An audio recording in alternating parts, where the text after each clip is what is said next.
panel is League Operations, Sharing Best Practices. Our moderator will be Tom Wright. He was the 11th Commissioner of the Canadian Football League. He held the position from 2002 to 2007.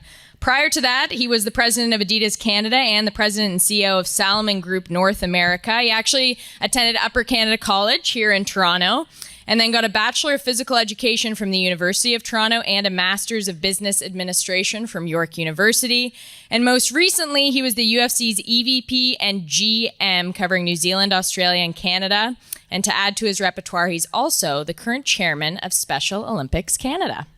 On the panel, we have Randy Ambrosie, who is the 14th commissioner of the CFL. Before his business career, Randy played professionally as an offensive guard for the Calgary Stampeders, the Argonauts, and the Eskimos, winning the Grey Cup with the Eskimos in, anyone want to guess?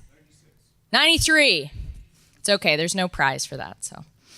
Dave Andrews, he is also on the panel. This is his 25th season, actually, as the president and CEO of the American Hockey League. He was awarded the prestigious Lester Patrick Trophy in 2010 for his contributions to hockey in the U.S. He's been inducted into the British Columbia Hockey Hall of Fame and the Nova Scotia Sports Hall of Fame. And in 2010, the Hockey News listed him as 16th on their list of the top people of power and influence. We're also pleased to welcome Bill Daly, who's the current Deputy Commissioner of the National Hockey League. He went to Dartmouth College and the New York University School of Law, and he was actually named the first ever Deputy Commissioner by Gary Bettman in 2005 and has held that position ever since. And finally, Dave Rowan, who is the Chief Operating Officer for the National Lacrosse League, a position he has held since 2016. Prior to working for the NLL, he was the Executive Vice President and Chief Revenue Officer for the Philadelphia Union. He went to Penn State University, and he has over 30 years of experience in the sports entertainment industry. So it's league operations, sharing best practices, and Tom, you can take it from here. Thanks very much, Carolyn. This is a great opportunity. Boys? You good? It's all about league operations and sharing best practices. Similar to Michael Frisdale's comments, I want to thank Brian and Trevor for welcoming me back to the PrimeTime Sports Management Conference. It's great to see everybody here today, and I'm really looking forward to having some interesting conversations with these gentlemen. I'm going to start off by saying, let's start talking about expansion. The CFL recently, Randy was down in Halifax talking about his 9-team league going to 10. The NHL, everyone knows completely, to use a baseball metaphor, knocked it out of the park with the Las Vegas Golden Knights. Now there's obviously talk about making it 32, which would be lovely for a balance and scheduling point of view, to looking at Seattle. Dave Rowan's his league, the National Lacrosse League, is right now at 11, looking at maybe going to 14 or 15. His commissioners talked as many as 30. And then, of course, the AHL just added a team to connect with the Golden Knights. And now, potentially with the 32nd team coming to Seattle, would do the same. So I guess the question I want to ask the panel is that expansion can be from a practical point of view, it can be aspirational, wanting to build scale, or it can be simply mathematics in the case of the AHL. So when you're looking at expansion, and I'll start with Randy, how do you get it right, Randy? Well, first of all, I want to thank Bill for completely setting a ridiculously high bar for what expansion looks like. Yeah, for the process we're undertaking right now, under the flag of trying to get it right, is to be thorough. So, the group that we're working with in Halifax, we've had them working with 3 of existing franchises, Ottawa, who were the last in, and that was a very successful expansion for us. Saskatchewan, because we believe the Atlantic region could largely look a lot like what we have in Saskatchewan and the success we have there, and then one other team, in this case BC.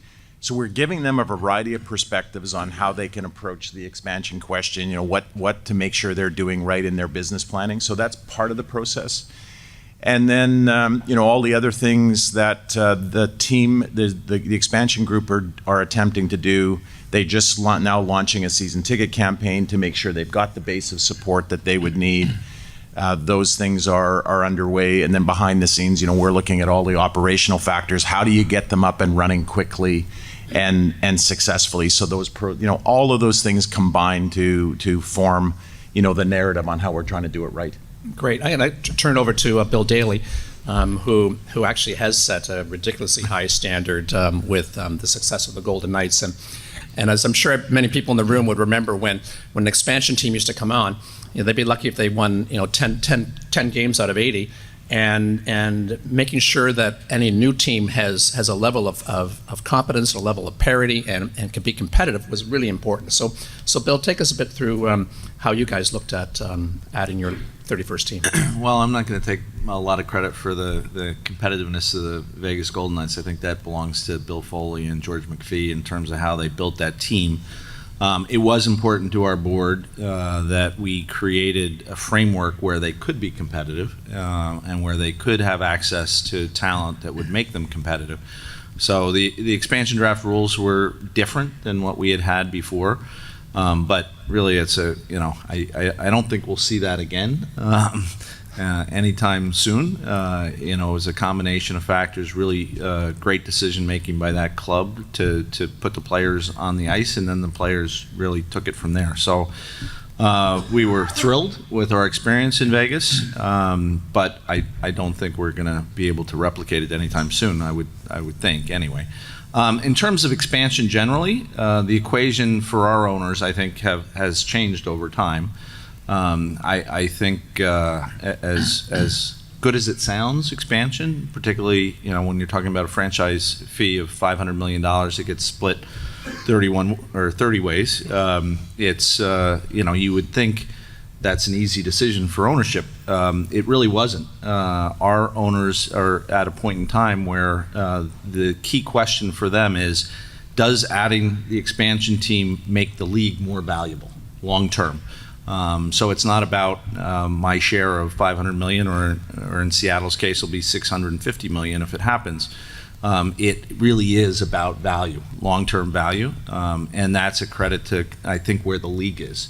I think our owners view their assets to be long-term assets, and they want the value of those assets to go up over time. And so the equation for them is really, are we adding value to the league by expanding? It's, again, a real credit to them in terms of how they view things. For sure. And Dave Andrews, for yourself, the AHL being so tightly interconnected with the NHL, how much sort of lead time do you have to work on trying to make sure that every one of the NHL teams has an affiliate in your league? Yeah, we have been actually out in front of Seattle already, and they don't have a team. So we are working with the group that may become a new ownership group in the NHL. We're already working with them on an AHL opportunity. I think, speaking to expansion generally, though, it's going to Bill's point in terms of what is it doing for your league. We have been through 3 different expansion phases, and back in '94 when I started, we were attempting to expand in order to keep our league afloat. We had 15 teams, probably 10 of them were in very weak markets with weak ownership. And strategically, we needed to grow our league in order to build a partnership with the NHL. We didn't have good cities. We didn't have good owners. A lot of NHL teams were on their way to the old International Hockey League, and the value of our league was going in the wrong direction. So we weren't all about the expansion fee. We were about just trying to find good ownership and good markets and rapidly grow the league, which is what we did. And then in 2001, we had a major expansion where we took over the old International Hockey League. That was the most important step in the sort of history of our league, to build value for our teams, to build value in our league, because we eliminated our competition. So that was when we became able to match up 1-to-1 with the NHL. And now we're in a position that expansion is really just all about ownership and location and making sure it's the right fit for new NHL clubs.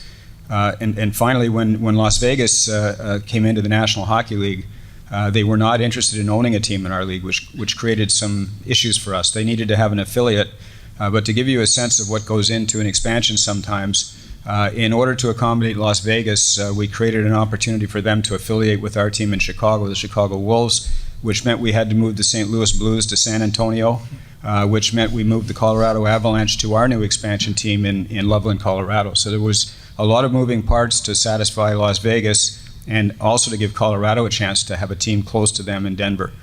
So there's different circumstances, but every time, as Bill said, I think every time that you look at expansion, you're looking at what kind of value are you adding to your league. And we've gone from, we could hardly give franchises away in '94, and our number isn't 650 million, but it's a much different number than it used to be. For sure. It's interesting. I'd like to just switch it over to Dave with the NLL. If you look at the CFL, the American Hockey League, and the NHL, these are well-entrenched, long-standing, over 100-year-old leagues. Yours is basically the neophyte, relatively speaking, having formed in the 80s. And you're right now, you're at 11 teams, and I've heard Nick talk about your commissioner taking it to maybe 30. You're at a different stage in terms of trying to grow your game. How do you approach it from a best practices point of view? So you're right. It was a 9-team league when we got there, and that, quite honestly, is more of a 9-team hobby. I'll be polite and say it that way. So when we first got involved, we looked at it, and you always first want to think about the product. Is it a sellable product? Is it a product that a 24, 25, 26-year-old kid can be in that cube pounding away, making sales calls? Because it's about tickets. It's about seats in the stand. So one, we knew the product was a great product. We could look at the attendance for the majority of the teams that were in the league, and they were doing well. So we knew the product was good. But we had to establish a strategic written business plan on what was important for expansion.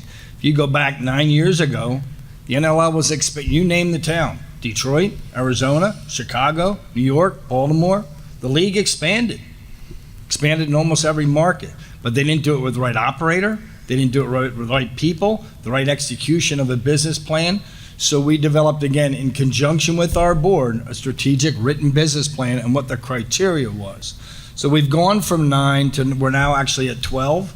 And I won't tell you that Thursday there'll be team number 13 announced, but I'll tell you, be tuned on Thursday for team number 13. Nice. We will continue to do it strategically. We have to do it with the right owners, operators. We're blessed that we have some great partnerships with some of our NHL teams. And it fits for some of the NHL teams because if you can book a date in your building that can put people in the building, it's better for your advertisers. It's also really good from from an NHL team standpoint or an NBA team, that it's a way to bring in corporate partners that maybe can't afford that opportunity with the NHL. But you bring them in, you execute, you service them, you have them become part of the family, and you grow them up through the system, almost like a minor league from a standpoint. It's another way to also train future employees to your enterprise. Again, bring them in, give them the opportunity to learn the business. Again, it goes back to the product. So we'll eventually, we will add teams, but we're going to do it strategically. The value, we're going to probably we'll stop at 16 and let the value reset itself. Because again, if you can look at the profitability that teams have, the value that people should be paying for these franchises is much more than what's been done in the past. We're blessed that what we've done already is exponentially more, but again, it's doing in the right markets. We do need to become a real big league. We need to be in more than 9 teams. We need to be in more than 9 markets. So again, we'll continue to do that, but do it strategically and do it in the right vision with our board working with us. That's great. I'm going to switch gears now and talk about something that's very, very topical right now, and that would be cannabis in sport. October 17th, Canada became the second country, Uruguay being the first, and Canada's the first G7 to actually decriminalize cannabis. And every league, not only these leagues represented here, but the other leagues, they have either a firm policy or some kind of a current position. The NHL, if I'm correct, cannabis is not classified as a banned substance. The CFL does not test for recreational drugs, but the other major league have pretty entrenched positions in Major League Soccer. Banned if players are tested. If you are caught, you are banned. NBA 15 nanograms or less. NFL is 35. MLB, all sorts of different levels. Clearly, this is new and uncharted waters, And also, I think everybody here knows in Canada it's no longer a federal crime, but each province has gone to market differently. In the U.S., it's kind of the reverse. Federally, it's still illegal. It is illegal, but at the state level, they all have their own different positions. So within these very, very muddy waters, how do you get it right for the athletes in terms of their health and safety, for the game, making sure there's a level playing field, and for the fans, because also always there's a situation where fans look to the players as role models. And I'm going to go right back to the to Dave and give your perspective on this when it comes to cannabis in sports. So we have not had a policy in the past. What we have instituted is actually right now is working with our legal counsel and the PLPA. Actually, an interesting time because we're going through other discussions with them. Where we'll come up on that, I don't know, quite honestly. I think we will lean towards it being a banned substance. But again, I can't tell you where we'll end up on this at this point in time. Okay, how about you, Bill? So we still consider cannabis a substance of abuse, and we test for it. And if players test positive at a certain level, they receive counseling under our substance abuse program. So while it's not a banned substance from the standpoint of our prohibited substance list, it is a substance we monitor for, and I would view it really like alcohol in a lot of respects. I mean, we don't expect that our athletes show up to work drunk, and we don't expect them to show up having used marijuana. So it's that's kind of the way we approach it. Obviously, it's a new landscape. We'll see how it goes. We issued a memo to all of our clubs with respect to what the expectations are and what the legal issues are with respect to transporting marijuana. And obviously, you can't transport it cross-border. So it's a new area. We'll see how it evolves. Got it. So Dave Andrews, from the AHL's perspective, do you take your lead, or you work in concert with the NHL because your teams are so closely aligned, or do you look at the other leagues to sort of get a perspective on how they treat this? No, we very much follow the National Hockey League's lead on these things, sometimes almost accidentally. But we share a program with the NHL. We piggyback on their substance abuse program. It's not identical, but it's very similar with a similar program, leaders, et cetera. And the NHL are really helpful to us in terms of providing leadership. And in this particular issue, I've basically watched what Bill and the NHL have been doing and asked permission to take the same course of action. So we're very fortunate that way. It saves us from having the kind of staff that they need to have to be as forward-thinking as they are. Great. And Randy, from your perspective with the CFL, I remember when I was with the Ultimate Fighting Championship, a lot of our athletes didn't use cannabis from a performing enhancing perspective. It was more to help mitigate lingering injuries and help them cope with the rigors of training and obviously as a potential alternative to some of the other opioids that athletes have been known to have to take and obviously become addicted to. And I was reading an interesting article about the what's happening with the CFL and your league's approach to cannabis. Yeah, so, similar to the NHL, it's not we don't test for recreational drugs. And, we similarly issued a memo to our teams and players that, we expect that our players and our team's personnel will show up, free of alcohol and any, drugs in their system that would impede their performance. That's easy enough to do.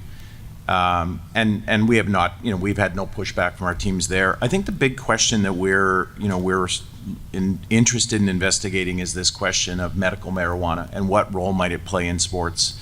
We're all aware of the opioid crisis and what can happen, in what starts with an innocent prescription with opioids and can get out of control. What I'm hearing from many of our doctors and people from the medical community is there has been not enough research done to really understand the power of medical marijuana. So we're watching that closely. We'll be very interested in that, obviously, as an alternative to the opioid prescription. That could be very appealing to us. So we're trying to be methodical, and I'm sure all my my colleagues on the panel are the same way. We're trying to be thoughtful. Because we're a Canadian league, we're taking a lot of guidance from what Health Canada's going to say on the point, and then ultimately determine what the best next steps are. Got it. I think a big circumstance too, Tom, is the cross-border legal issues, and that's where Bill and the NHL have been really helpful for us. We've got teams crossing the border multiple times every day, and it's a serious issue. Yeah, absolutely, it's a serious issue. Another interesting issue that's topical as well is gambling and professional sports. I think maybe 5, 6, 7 years ago, there wasn't a professional league that would even touch Las Vegas. I remember from my days at the UFC, which was headquartered in Las Vegas, the prospect of a professional team actually setting up their roots in Las Vegas seemed quite distant. The CFL's posse was there 25 years ago, but that doesn't count, Randy. But anyway, as we know, the NHL broke the ice there this year. And the NFL, as I'm sure people in the room know, have announced that in 2020 the Raiders are going to be moving to Las Vegas. And it wasn't long ago in this country that there was a private members bill put into Parliament that was trying to change the landscape regarding gambling in sports and moving away from banning single game betting and allowing that to happen as opposed to the parlay bets that happen now on Proline. So I think there's been lots of things that have happened most recently, but then a couple of weeks the NHL announced a new multi-year agreement with MGM Resorts International after the same casino giants signed a deal with the NBA and the WNBA. So gambling on sports, legally, illegally, or just friendly, has been around for ages.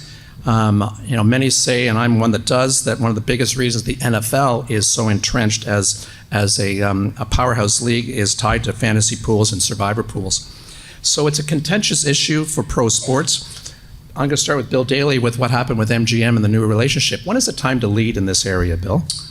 So I can't, again, this is not an area where we were taking any kind of leadership role. As a matter of fact, the commissioner in his prior life with the NBA was very instrumental in the passage of PASPA, which is the federal law that prohibits states from authorizing sports betting, and basically froze them in time from 1992 until the Supreme Court overturned PASPA last April. So we've never been out in front trying to promote the legalization of sports betting. But once the Supreme Court spoke in April, I think from a business perspective, it would have been foolish to deny the opportunities that ruling creates in various of our jurisdictions. And so we're trying to be progressive in that area, allowing our clubs to monetize the sponsorship element of sports betting. We as a league are trying to monetize it both through sponsorship but also creating unique data that we own that we can license to sports betting operations that will allow consumers to place bets on our game and with that proprietary data. So we're looking to monetize it the best we can. The landscape's the landscape, and we accept it. And again, we try to make the best of what we didn't, look for. Right. And thanks, Bill. And Dave, Rowan, tell us of how the NLL has approached this this issue or this opportunity or this challenge. So again, very, very similar to Bill. In the standpoint, though, one thing that's different from our game itself is such an event that more than 60% of the attendees of an NLL game aren't necessarily fans of lacrosse. The world of lacrosse zealots is about 1.6 million people, but again, our attendance, when you average attendance, is 12,000 people per game. People are there for the event. More and more, as we hear in the sports industry, when people are at an event, they want to be part of it. In all of our sports now, we're asking, how do you engage that fan during the game? not just within the broadcast. That's important too, as you'll see the gambling will become more and more part of broadcast going forward. So it's really, again, knowing, on my desk in my office, I have a dinosaur. Okay, what's the dinosaur about? If we didn't evolve and change with what goes on, you're going to become extinct. So it's going to happen. It did happen. We're very similar to Bill. We are in the process of gathering data across from our teams, from our fans, from our facilities, and being able to provide that data back will be very, very important in how we set the goals going forward. A unique challenge that we have is, we have to be, because our players are not paid a high amount of salary, and they're not full-time athletes, our focus on making sure that there are safeguards in place to protect the integrity of the game is critical. Because if you don't have the integrity of the game, it throws out all of the positives that can come from that. But again, we think it's a benefit for fans, because fans want to be more and more involved with whatever is going on, whether it's at the venue or in watching the event. And following up on your comment about protecting the integrity of the game, do you, and I'll ask this to Dave Andrews, do you have it in your CBA with your players, and Randy, the same as you with the CFL, a strict position on your players being able to gamble and to wager and to even be part of a survivor pool for that matter? Yes, we do. In fact, it's one of the few areas of our Constitution where it's fairly clear that gambling on an American League game by a player would be expulsion from the league permanently. And are they allowed to gamble on other leagues? Yes. But just not on the HL? Yep. And Randy? To the best of my knowledge, there's no specific provision in our Constitution nor in our CBA on that point. But obviously, I think we're all in the same world. There is no doubt that the ability for fans to bet on a sporting event creates that connection. I think we're all aware of how powerful it can be. What goes with that is making sure that if you do it, that you do it right, and that there are safeguards. And I think those are some of the things that as we're looking out on the horizon, how is this all going to unfold in the Canadian market, and ultimately how can we take advantage of it in a smart way? How do we do it in a way that creates more fan interest without any of the potential setbacks that can come with anything that you might do if you don't do it properly. Mm-hmm. I think the integrity issue is a little bit overblown, because obviously we all have an interest in maintaining the integrity of our games, no doubt about that, but we've always had that interest. That interest doesn't change just because there's sports betting now that's legalized. There's a huge sports betting market that was illegal in the United States prior. We still had an interest at that point in time in maintaining the integrity of our games. That hasn't really changed. Right, that's a good point. And going further down the line on that, the whole integrity of the game thing, I want to bring up, switch gears a bit and talk about officiating. For the first time in, those of you who are NFL fans, for the first time in the Super Bowl era, which I think Super Bowl 53 is coming up in Atlanta this coming February. The NFL fired a referee in the middle of the season. So the first time in 53 years, a down judge, Hugo Cruz, was fired for performance-related reasons. Apparently he missed a false start call. And if you look at what happened there, but the other side of it is video replay is now a fundamental part of the game. And not just the game of football, but video replay, obviously, in hockey is a fundamental part of it. And some people are in favor of it, some people aren't. Some people, worry about the interruptions in the game and how it stops the flow. And so within this context, how do you find that delicate balance between officials, in quotation marks, being human, because obviously officials are being human, and technology, which some people could look at as changing the game. So I'm going to start with Randy. Give me your perspective on that. And the interesting point that I'm sure Randy has learned as the commissioner of the CFL is that the largest single employment group of the Canadian Football League are his officials. And I think there's probably 50 plus, and there's bigger than the league office. And so they're part of your team. They're part of your employees. How do you manage that, Randy?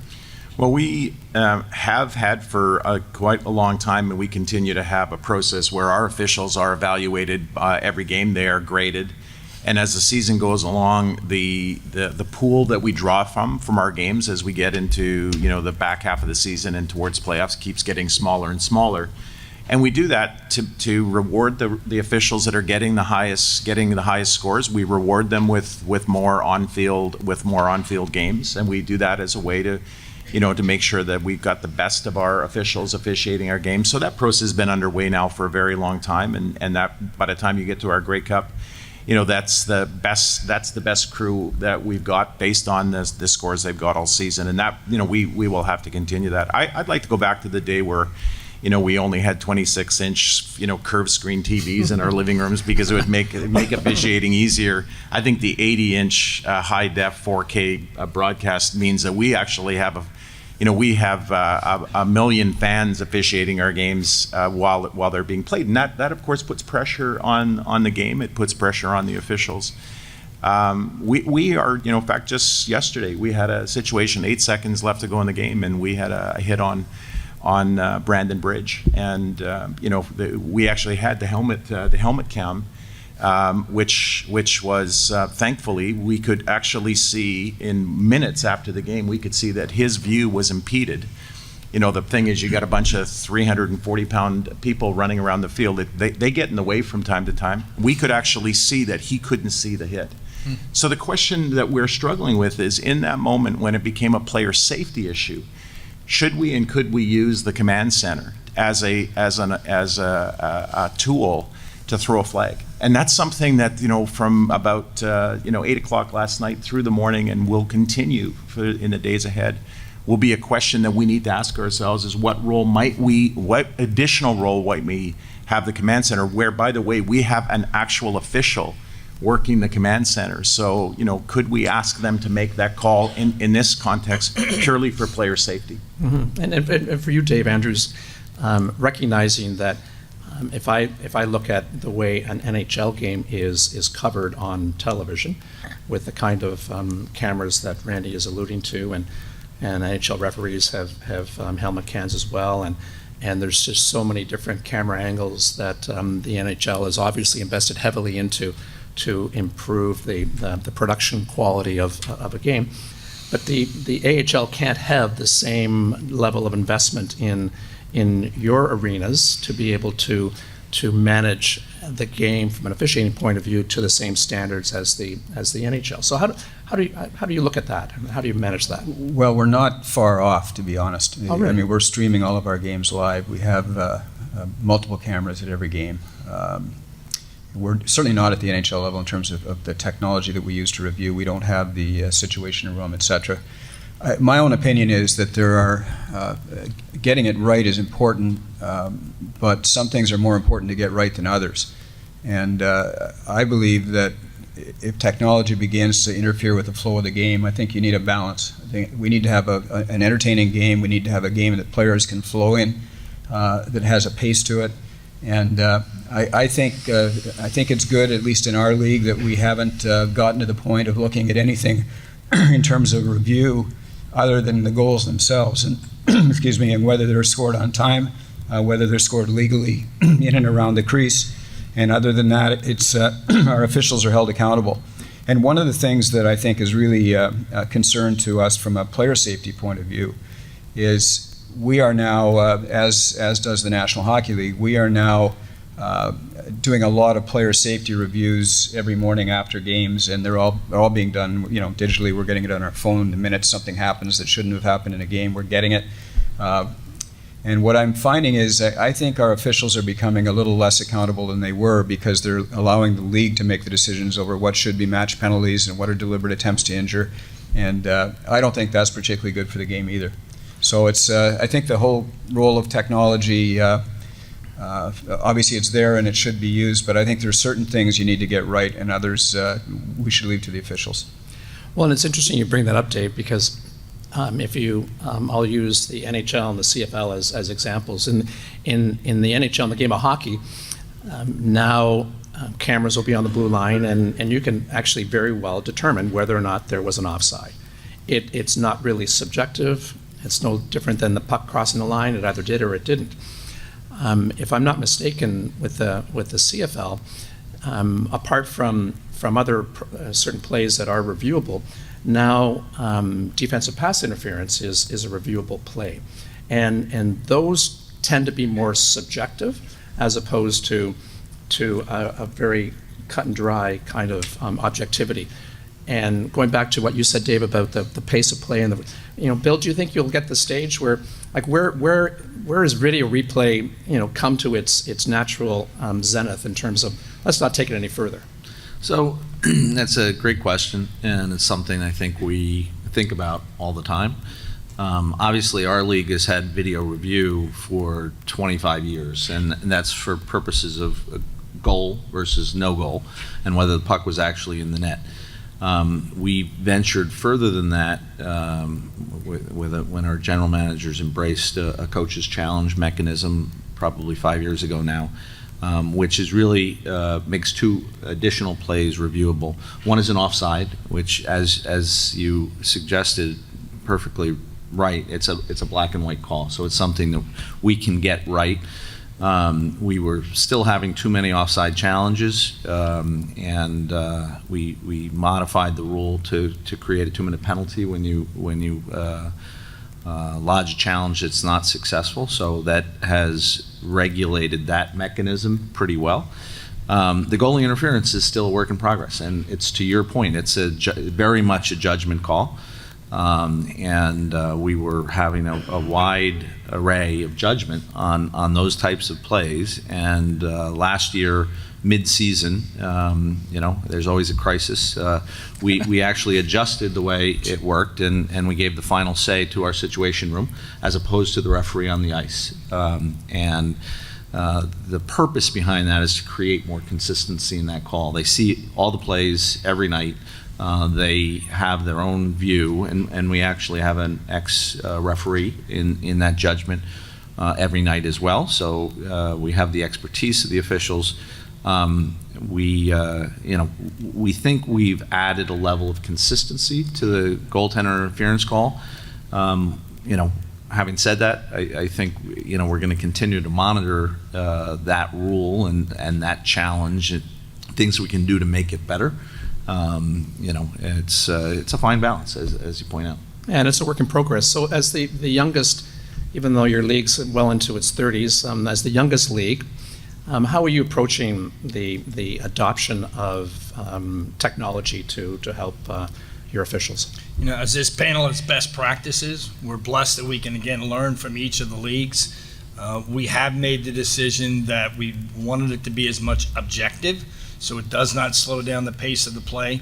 That is one thing, again, in today's society, that, again, people expect the game to keep moving and going. So those delays just really are, go against what we profess to.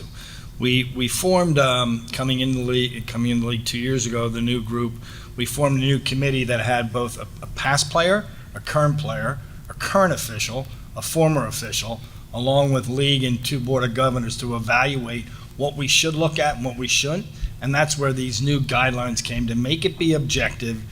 We have 1 coach challenge per game that they're allowed and used in the right fashion. So again, it's really, and from a judging of the referees, same thing. They are graded. They know they're graded. They've actually accepted that because they know, just like players, there's technology that can help a player be better. Well, there's technology that can hopefully help an official be better as well.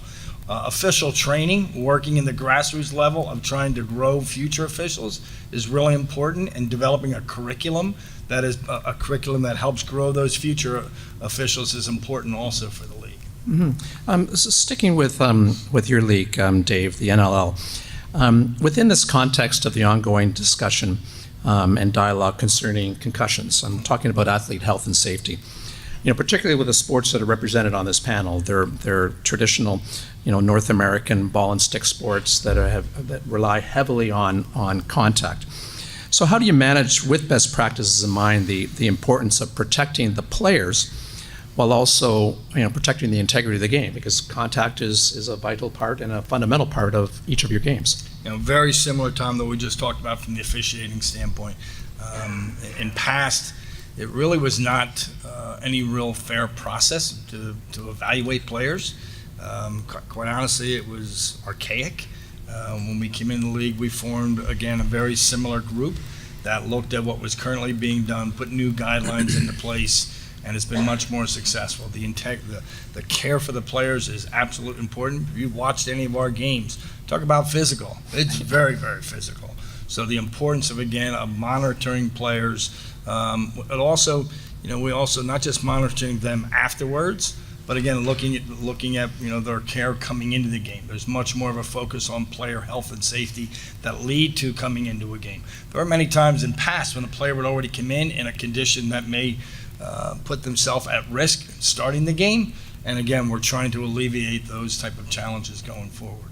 And Bill Daly, the NHL has taken, I think, a strong leadership position in trying to manage this issue within your league as it's changed and evolved, and the players have gotten faster, bigger, but also more skilled. How are you guys doing this? Yeah, I mean, it's a very much, again, something that evolves year to year, but we have experts in the field and real professionals that improve our concussion diagnosis and management.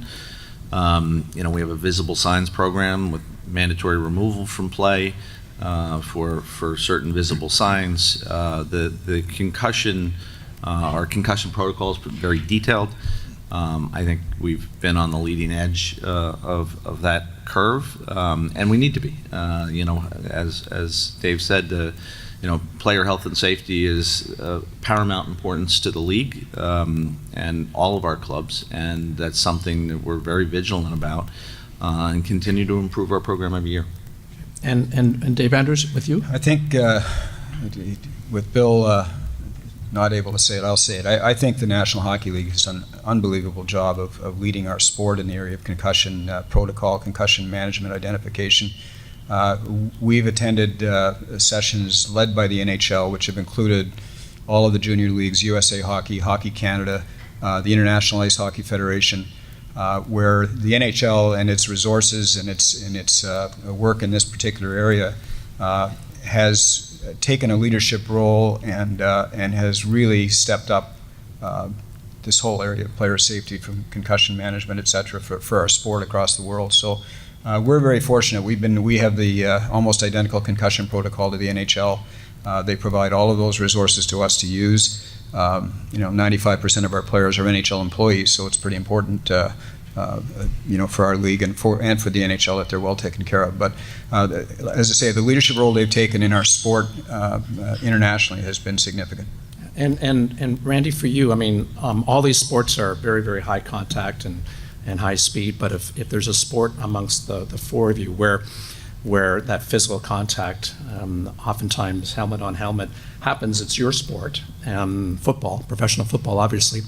And within that context, how is the CFL trying to manage itself through this? Yeah, it's an everyday thing. I think I would start by I think you have to acknowledge that the game has already changed so much and improved so much in player safety, and I think all of our sports, frankly, if I looked, I'd say the 70s and 80s were just violent years in sport for reasons this could be an entire panel discussion. The 70s and 80s were just in sports were played aggressively, and I think we're all getting better. We're learning a lot from one another. I just had the pleasure of attending the NFL hosted a collision sports conference in London, and the NHL was one of the participants. Soccer was there, rugby was there, Australian rules football. There were a lot of sports in that room. What was encouraging is how everybody is serious about this issue. Everybody's learning from one another, sharing best practices. So we're doing that together. We're taking no pride of authorship here. Like, if somebody's got a good idea, we want to hear about it. We want to use it to help our players. The other thing is, I think part of it is you have to change the culture amongst the players. You have to encourage the players to make player safety their responsibility too, and that's a difficult thing to change, because these games have always traditionally been played full speed by these amazing athletes, but we're trying to encourage our players to play a role. And even recently, in a conversation with one of our players who we disciplined, it was fantastic to see 24 hours after a little bit of blowback, how interested he was in the question of, okay, what did I need to do differently? And he and I sat down and talked that through. And we're going to continue that process. I just think it's ongoing vigilance, hard work, but the games are already have achieved a much greater level of safety than we've ever seen in our history, and we should be proud of that, but continue to be vigilant and work to make it even safer. Absolutely. One last question before I open it up to the audience for some quick Q&A for maybe 5 minutes. I want to talk about growing your brand and your sport beyond your currently served markets. Each of these, the sports represented here are at least geographically, they're all situated in North America.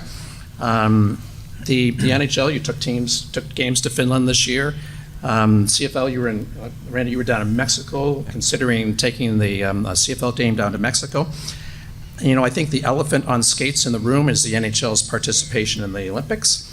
Yes for Russia, no for South Korea. And I think on this issue, at least listening to Commissioner Bettman speak, we know where the league stands.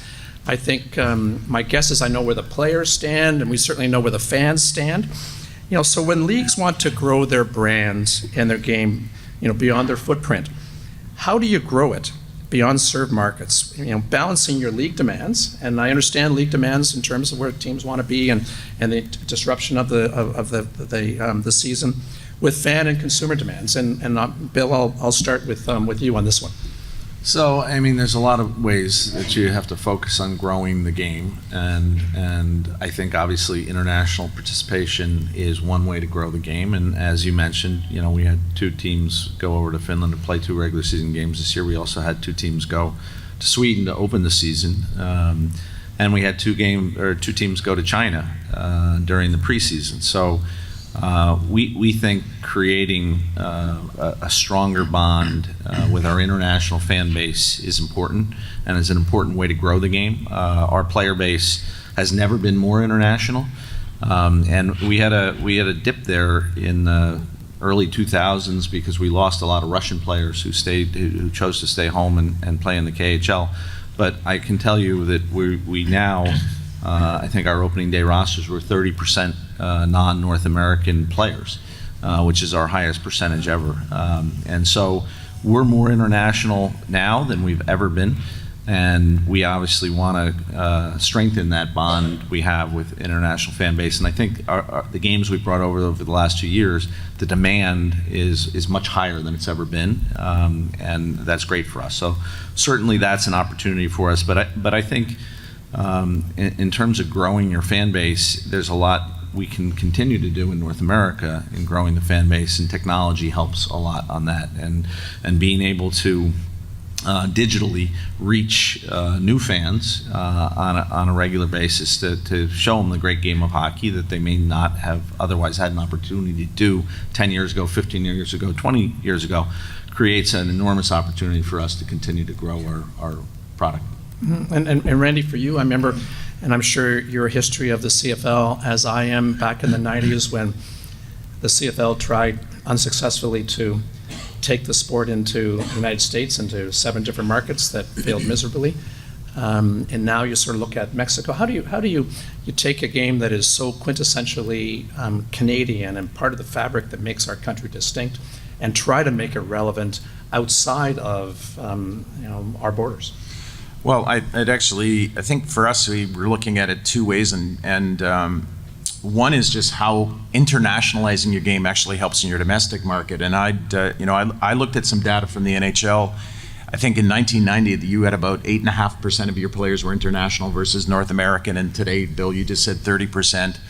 And what we're looking at now is a world where gridiron football is played in 30 countries around the world, and we have an opportunity to bring some of the best players from around the world into our game, invite them into play in CFL cities in front of CFL fans, and we've seen the success that our leagues have. You look at the World Juniors, which is I think their average minute audience ratings for their playoff games are almost 3.1 million viewers, and the Memorial Cup, which is amazing hockey, they have average minute audience viewers of 280,000. What it shows you is that Canadians are very interested in the international sport arena, And so we're looking at that as a real opportunity to welcome players in. We're also thinking about it from a player development point of view.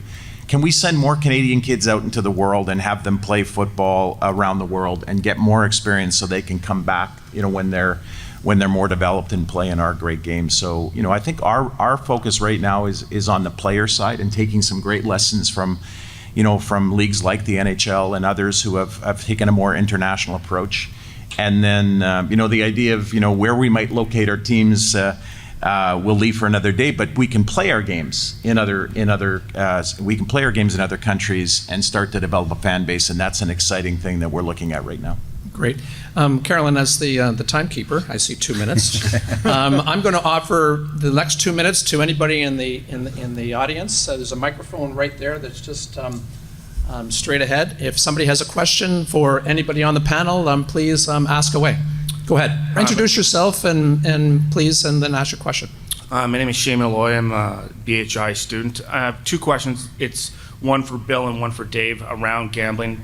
Bill, do you foresee down the road that the true value of this agreement with gambling is not necessarily the data that you put to your stakeholders, but the data you capture back from a business, from a behavioral economic standpoint, capturing that data, then using that data to provide strategy for all your other drivers for revenue moving forward?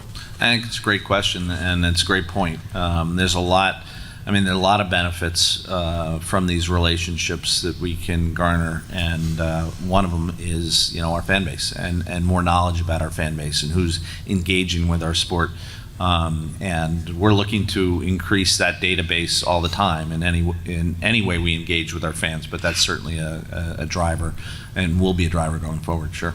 And for Dave, I know you had mentioned that you're going to ban your players from doing any type of betting in the AHL, but because you have transfers between the NHL and the AHL on a consistent basis, do you see a conflict of allowing players to bet on NHL games, then a week later they're playing in the NHL, then maybe a week later they're back into the AHL? That's a good point. I guess if they bet on an NHL game while they were up there, they'd be kicked out of that league too. And if they were kicked out of that league, we wouldn't let them come back. But hadn't thought of it. Let's hope it doesn't happen. I think our rule, actually, just to be clear, our rule in our Constitution is any hockey. No betting on hockey, but to Dave's point, players can bet on other sports. Okay, thank you. Okay, well, first of all, to our panelists, Dave Rowan, Bill Daly, Dave Andrews, and Randy Ambrosie, thank you very much for taking the time and providing your perspective. Really appreciate the opportunity to be part of this panel, and have a great rest of the day. Thank you. Thank you. Thanks.